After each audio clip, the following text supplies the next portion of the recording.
All right. In chapter 19, we covered the concept of family and kinship and how we calculate that aspect of our identity, who we are, meaning where we come from and how we share family relations. But it's important to understand how that is calculated in the patterns for formulating family identities and descent groups and kinship groups. But there's also the act of how you make these unions. How do you create these family groups? If you recall, we talked about your family of orientation. That's the family you were born into and you grew up in. That's the family where you learned the rules of society, how to behave. And then there's the family of procreation. The family of procreation is when you become an adult and you find a marriage partner and you have a family of your own. This is there's some degree of freedom in that respect, that the family that you're creating, you are bringing in the rules of how you're going to create the next generation. As we've seen, there's no one single definition of how to constitute a family and how to calculate a family. And any idea that there is a natural form of family groups, a natural family makeup is false. That is a socially constructed idea, and to say that there's only one way to do things is actually it's not representative of the range of human experience, nor is it even accurate in a single community like America. So in America, it's actually a minority of families are nuclear families. But let's take these lessons that we learned about how we calculate our identities as part of kinship groups, and then talk about the aspect of how do you form a marriage? How do you form this interaction that creates a family of procreation? And just as with there's no single definition of family, there's also no single definition of what marriage is. Despite what some people with political agendas would like to say, there is no single definition of what marriage is. There has always been a variety of ways that people come together to create families of procreation.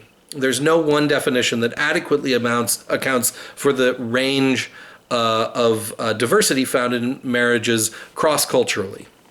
And there are different rules about how you create these pair bonds that then can create a situation where offspring is created, where you have children.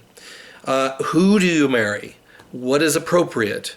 And also, there are differences between how much emphasis there is based on the terms we talked about last chapter. The genitor is the biological parent, and the pater and mater are the social parents. So what emphasis is placed on those characteristics, whether you're biological or not, varies from culture to culture as well, as we saw in the formulation of some of these family groups.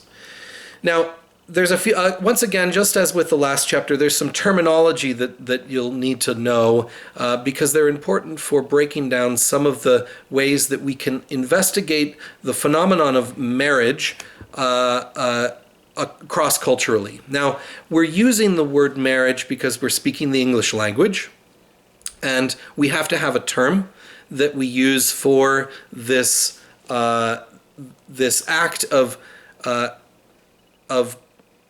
creating a family of procreation. Now, does that family of procreation necessarily have to have children involved?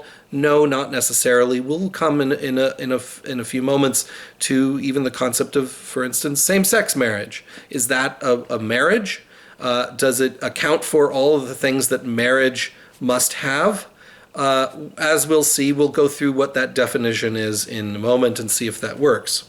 But Some of the terms that we need to talk about first are identity-based, and we talked a little bit about how you construct a kinship group, a descent group, a family group.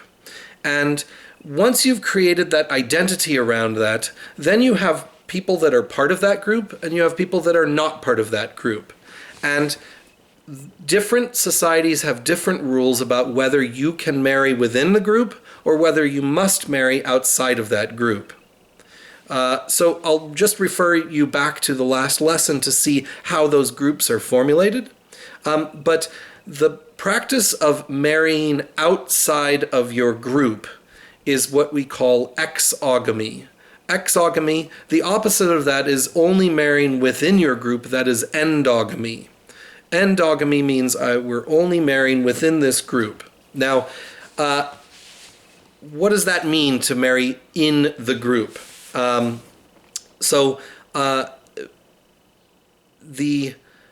It could mean something like, for instance, if you are a Catholic, should you only marry other Catholics?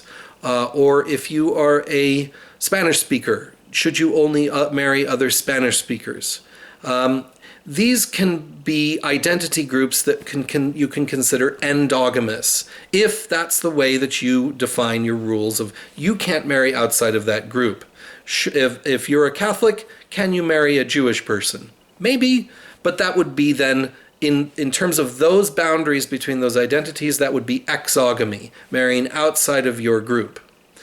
Some cultures, some communities encourage endogamy within that group, but exogamy in terms of, let's say, family groups, that you can't marry within the family, but you must marry endogamously within another cultural definition.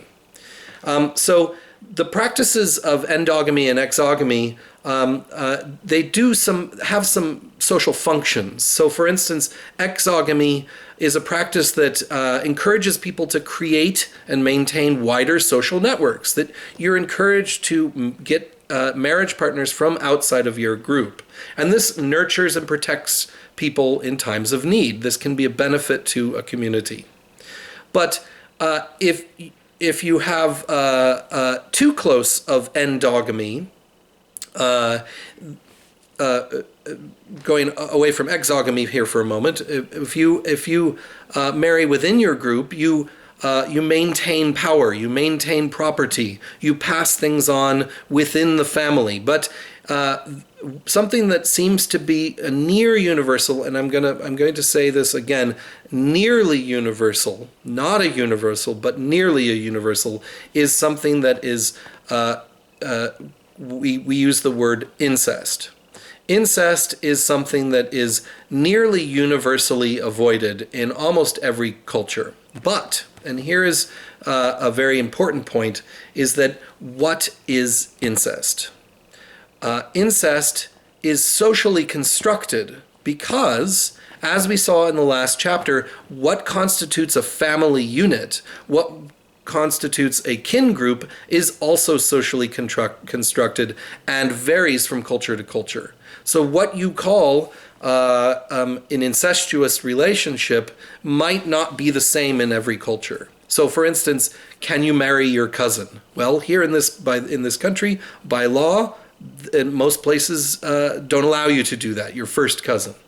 But in some cultures, that certain types of cousin-to-cousin marriages are the ideal relationship. That is the ideal marriage partner for you. And that is not considered in some cultures to be incestuous because they define their family groups differently. So what constitutes incest is socially constructed, and nearly universally there are some rules for incest avoidance. Now, early anthropologists wondered about why incest avoidance, there were taboos, there were rules against incest almost everywhere, found almost everywhere. And it was considered a long time that this may be a biological impulse, that people avoided incest because there was some sort of instinctive avoidance instinct. But that can't be the case because that would make it unnecessary to have a taboo and rules against it. And it is done, and breaking those rules is frowned upon in many, many cultures around the world. So things like when you should have marriage and when you should have sex, what sort of tolerance for certain sex acts and that sort of thing is contested. This is something that people are in cultures around the world are constantly disagreeing about the definitions of these institutions and what is proper and what is right. And it's not just our own community, our own country that is having a discussion and a debate about these. These are constantly being disagreed upon and contested around the world. So,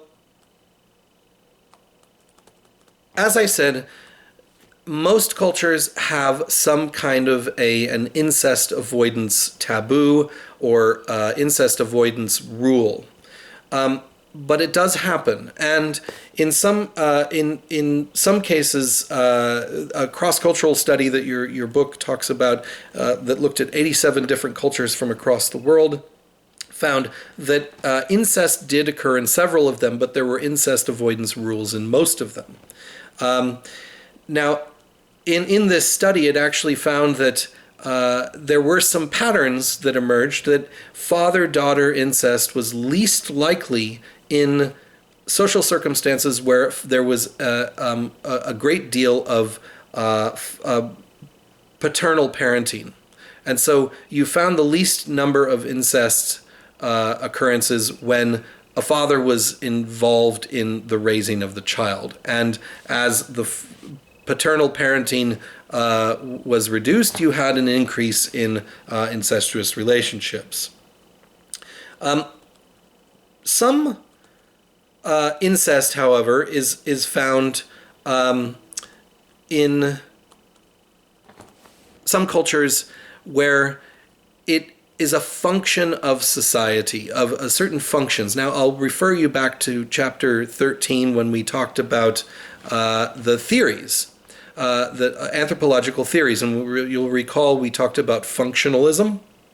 And functions of societies, functionalism talks about how different aspects of societies are sort of held together as functions of one another. And so you find an explanation for one type of behavior joining up with another type of behavior. And we'll talk a little bit about this here in a moment. Endogamy is not necessarily incestuous. You can have something like what's called homogamy, which is a practice of marrying someone similar to you in terms of background, socioeconomic status, aspirations, interests, things like that. And frankly, a lot of us are attracted to people that we have something in common with, right? It's easier to talk to that person, and it's easier to envision a life with that person. Homogamy doesn't mean that you are marrying someone in an incestuous relationship, however. Also, endogamy can be something like the caste system. In India, this is officially outlawed since 1949, but its structure and its effects linger to this day. And the caste system in India was a very strict hierarchy of different social classes, and it was considered that if you married outside of your class, you were tainting the bloodline. It was ritually impure to mix between classes, especially the upper class castes mixing with lower castes. And this is still, the cultural effects of this still persist, even though it's officially banned. And so people can marry whom they like, or whom they're told to by their families, perhaps. And so even though the caste system doesn't officially exist, it still is maintained. But there are other instances in different parts of the world. Even Europe has undergone what's called royal endogamy. But one of the most interesting cases is Polynesian royal endogamy. And this highlights a certain aspect of functionalism that we talked about before, where if you were to ask someone from Polynesia in the 19th or 18th century about the royal family, and you were to ask them, why did the king marry their sister? Because it was a ritual policy that the king would marry his sister. So why is that? Why, if you were to ask someone, the emic answer would be that everything in the world has a spiritual power to it. They call it mana, M-A-N-A, mana. That a rock has a certain amount of mana, and a tool has a certain amount of mana, and a fruit has a certain amount of mana, and people have mana in them as well. But it's variable. The amount of mana means it's got more spiritual energy, more spiritual power in it, and obviously the king is going to have the most mana of all, and the tools of the king are going to have more mana than some peasant, his tools or her tools. So there's differential mana imbued in objects and individuals, and this spiritual energy is so powerful that if I, as a lowly commoner, were to pick up the tool of the king, I could be killed by that spiritual energy. And so I can't touch it, and I can't touch the king, and no commoner can. In fact, the only people that can touch and come close to the amount of spiritual energy as the king would be someone with equal amount of mana, and that would be the queen, right? That would be the sister of a family member of the king. And so the marriage of a king and his sister would be explained from an emic perspective as that's the only way it can work because of mana. So that is, in functionalism, we would call this a manifest function. That this is the reason that people give for upholding a particular custom or tradition, right? That's the emic perspective. But functionalism tells us that these customs are actually interwoven into different aspects of society as different functions of society. And from the etic perspective, even though someone living in this society may not say this, an anthropologist can also point out that there are social effects that this custom has that may not be explicitly recognized by the people living in that system. This is what we call a latent function. And the latent function of this practice of royal endogamy is that royal incest maintains the ruling ideology. It limits conflicts about succession, who gets power in the next generation, by only having a small pool of potential rulers, and perpetuates the connection between the divinity of the king and their mana. And so that latent economic function, it consolidates royal wealth and royal power and limits the number of heirs and concentrates the wealth in the same line of descent.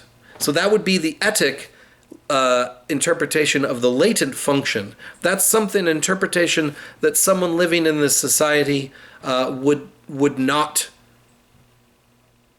typically explain the system of royal endogamy or royal incest. They would say, well, that's the only way it works because mana dictates that.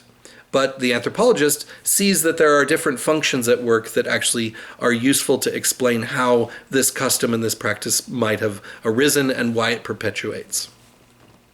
Okay, so we've talked a bit about endogamy and exogamy and those sorts of things.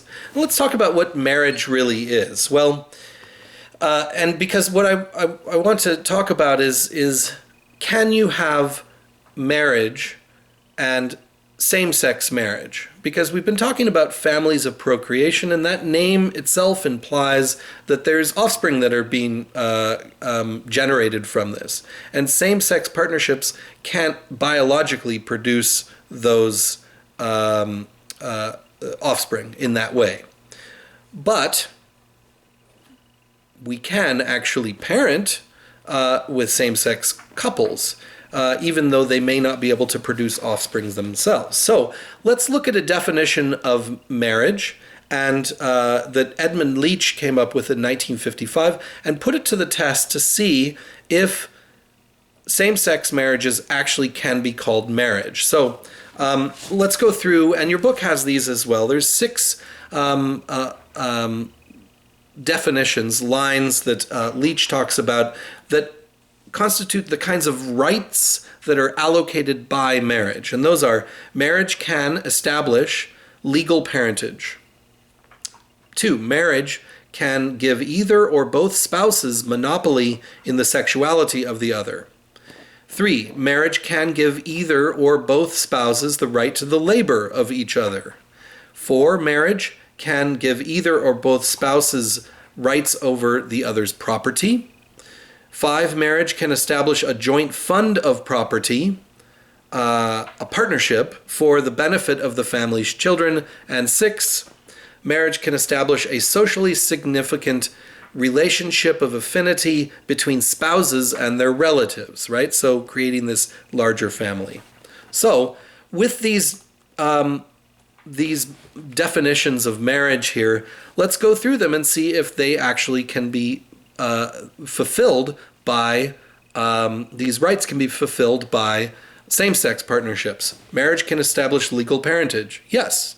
You don't have to, you can be an adopted parent or you can be a surrogate parent, and you can still be the legal parent. Marriage can give either or both spouses a monopoly in the sexuality of the other. Yes, that's true. Marriage can give either or both spouses the right to the labor of the other. Yes. Marriage can give either or both spouses right over the other property. Yes, if the law allows for that. 5, marriage can establish a joint fund of property, a partnership for the benefit of the family's children. Yes, why not? And 6, marriage can establish a socially significant relationship of affinity between spouses and their relatives. All of these things can be accomplished by same-sex partnerships, and so there is no reason why a same-sex partnership cannot be called a marriage. Like any other cultural construction, a